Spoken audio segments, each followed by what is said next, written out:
तुम्हीही कॉकरोच झुरळांपासून त्रासला असाल तर हा घरगुती उपाय तुम्हाला खूप कामी येऊ शकतो। अगदी काही सेकंदातच घरातील सर्व कानाकोपऱ्यामधील कॉकरोच मरून पडतील आणि तुम्हाला कायमची सुटका मिळेल। तेही घरातील वस्तूंचा वापर करून, कोणतेही क्रीम औषध आपण असं काहीच वापरणार नाहीत। एकदा करून बघा, खूप चांगला फायदा मिळतो आणि त्यासोबतच ना नेहमीसाठी हे निघून जातात।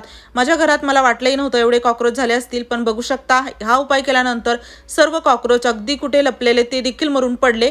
आणि यासाठी ना रोज रोज बनवायची गरज नाही, 5 मिनिटात हे बनवून तयार होतं। पण याची प्रोसेस खूप महत्त्वाची आहे, त्यामुळे पूर्ण प्रोसेस बघा, स्टेप बाय स्टेप फॉलो करा आणि 100% रिझल्ट मिळेल। आवडल्यास मित्रपरिवारासोबत शेअर करायला विसरू नका। तर यासाठी बघा, आपल्याला इथे लागणार आहे लसूण। तर लसणाच्या कशा भरपूर कळ्या मी घेतलेल्या आहेत सोलून। तुम्ही न सोलता घेतलं तरी चालतं, म्हणजे त्यावरती थोडाफार लसणाचा पाचोळा असला तरी तुम्ही त्याला वापरू शकता। आता हा भरपूर लसूण जो घेतलेला आहे, साधारण अगदी छोटी अर्धी वाटी मी घेतलेला आहे लसूण। तर त्यानंतर आपल्याला इथे लागणार आहेत एक्सपायर झालेल्या गोळ्या, जे की आपल्या घरामध्ये असतातच। 4-5 वेगवेगळ्या घेतल्या, एकच घेतल्या तरी चालतं आणि एक्सपायर झालेल्याच वापरा, म्हणजे कसं भरपूर दिवसापासून घरामध्ये त्या पडून असतात। आपण डोस संपला की काही वापरत नाही, पण ठेवून देतो नंतर काय होईल म्हणून। तर अशा गोळ्या घ्यायच्या 4-5 आणि त्या लसणामध्येच मी टाकून कुटून घेणार आहे। याला खलबत्त्यामध्ये टाका किंवा मिक्सरमध्ये याला बारीक केलं तरी चालतं। आणि हो, तुम्ही हा व्हिडिओ कोणत्या गावातून किंवा शहरातून बघत आहात ना, ते मला नक्की कॉमेंट बॉक्समध्ये सांगा, जेणेकरून माझा व्हिडिओ कुठे कुठे पोहोचला मला ते कळेल। यानंतर बघा, आता इथे ना चांगलं याला कुटून घ्यायचं, म्हणजे लसूण आणि या ज्या गोळ्या आहेत ना, तर त्या चांगल्या एकजीव झाल्या पाहिजेत, एकत्र झाल्या पाहिजेत। फक्त एका गोष्टीचं लक्ष ठेवा इथे, की जे तुम्ही याला बारीक करण्यासाठी भांडं वापरत आहात, जसं की आता इथे खलबत्ता मी वापरलेला आहे, तर हा खलबत्ता 3-4 वेळा व्यवस्थित धुवून घ्यायचा नंतर वापरताना। हे मी खाण्यापिण्यामध्ये वापरत नाही खलबत्ता, म्हणून मी इथे वापरला। आणि बाकी पेपरमध्ये याला गुंडाळून जरी थोडंसं ठेचून काढलं या गोळ्यांना आणि लसणाला, तरी पेस्ट झाल्यासारखी होते। अगदी तुमच्यानुसार करा, कारण की एक्सपायर गोळ्या आहेत म्हणून थोडीशी काळजी घ्यायची, बाकी इतर यापासून जास्त काही असा धोका नाही। त्यानंतर ना आता बघा, एका भांड्यामध्ये मी या पेस्ट आणि गोळ्यांना काढलेलं आहे। तर चांगलंच हे एकजीव झालेलं आहे, तर होईल तेवढं याला मिक्स करायचं, मोकळं करायचं, म्हणजे याच्या गाठी होणार नाहीत किंवा लसण जो ओलसरपणा यामध्ये आहे ना, त्यामुळे काय होईल, गोळ्या आणि लसण वेगवेगळे होतील, पण एकत्र चांगलं व्यवस्थित हलवून घ्यायचं। त्यानंतर यामध्ये टाकायचा अर्धा चमचा मीठ। मीठ इथे आपल्याला टाकायचंच आहे, 1 चमचा अर्धा चमचा, अगदी प्रमाण कमी जास्त जरी झालं तरी चालतं। आणि मीठ टाकून याला चांगलं व्यवस्थित हलवून घ्यायचं। त्यानंतर न बघा, आपल्याला इथे लागणार आहे खायचा सोडा। खायचा सोडाच वापरायचा, बेकिंग पावडर आणि इनो भरपूर जण एकच आहे असं समजून वापरतात, पण त्याचा फायदा होत नाही। तर इथे मी खायचा सोडाच वापरलेला आहे, तो वापरलेला आहे अर्धा चमचा, म्हणजे एक छोटा चमचा अर्धा घेतला तरी चालतं, किंवा मोठा अर्धा चमचा इथे मी घेतलेला आहे, त्यानुसार तुम्ही घेऊ शकता।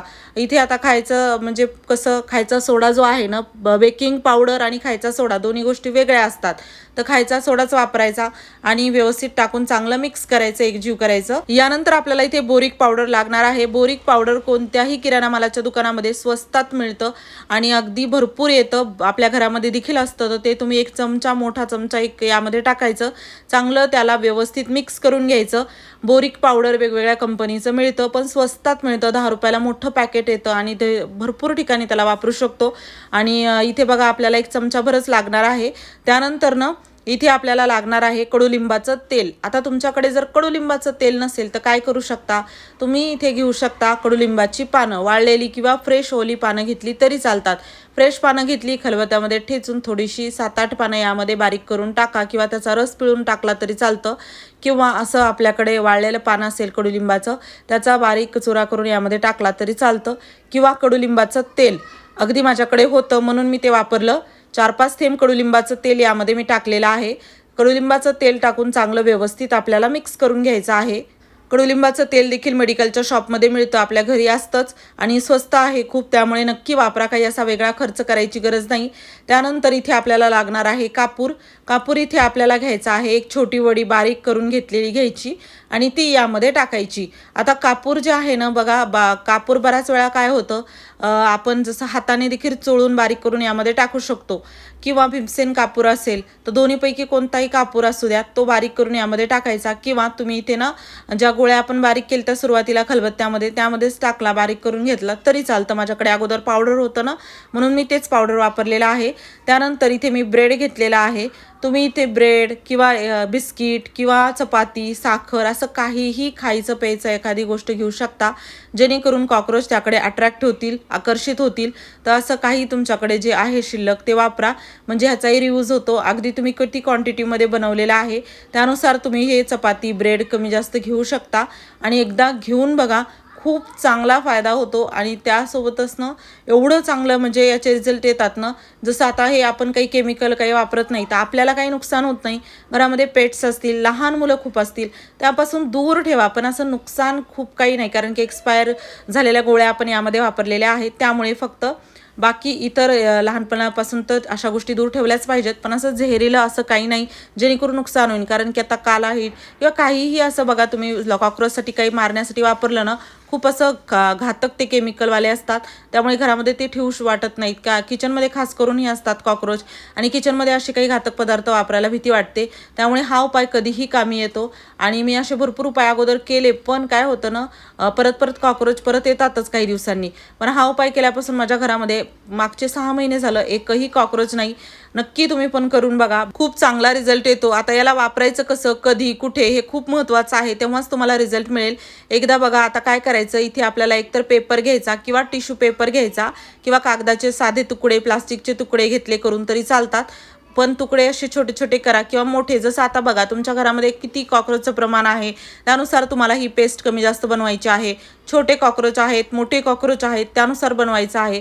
कारण की बऱ्याच वेळा आपण अशी चूक करतो, बनवतो याला व्यवस्थित आणि ठेवायला कसं मोठे कॉक्रोच आहेत आणि खूप कमी ठेवलं तर नक्कीच ती ते जे कंटेंट आहे, मात्रा आहे त्याची, त्यांना ती खूप ओव्हरडोस असा होणार नाही कॉक्रोचला आणि फायदा होणार नाही. पण कॉक्रोच छोटे आहेत आणि हे ठेवलं तर नक्कीच त्याला म्हणजे हे बाधणार किंवा त्याचा फायदा होणार. त्यामुळे या गोष्टींची काळजी घ्यायची. आता बघा, असे कागदाचे काही तुकडे मी केले आणि त्यावरती आपल्याला टाकायचा आहे हा मसाला जो आपण घरीच तयार केलेला आहे. सर्व कागदांवरती याला व्यवस्थित टाकून घ्यायचा आणि त्यानंतर ना जसं आता याला कुठे ठेवायचं आणि कधी ठेवायचं ते बघूयात. घरामध्ये बऱ्याच वेळा आपण अशा काही वस्तू ठेवतो ज्या नंतर लागतील, बघता येईल, किंवा काही कार्डबोर्ड ठेवतो. तर असं काही तुमच्या घरामध्ये जर असेल तर अगोदर ते काढून साफसफाई करा, कारण की त्याच्या कान्याकोपऱ्यामध्ये आपण जात नाही आणि ते अंडे घालतात कॉक्रोच, झुरळ, आणि खूप जास्त त्यांचं प्रमाण दिवसेंदिवस वाढत जातं.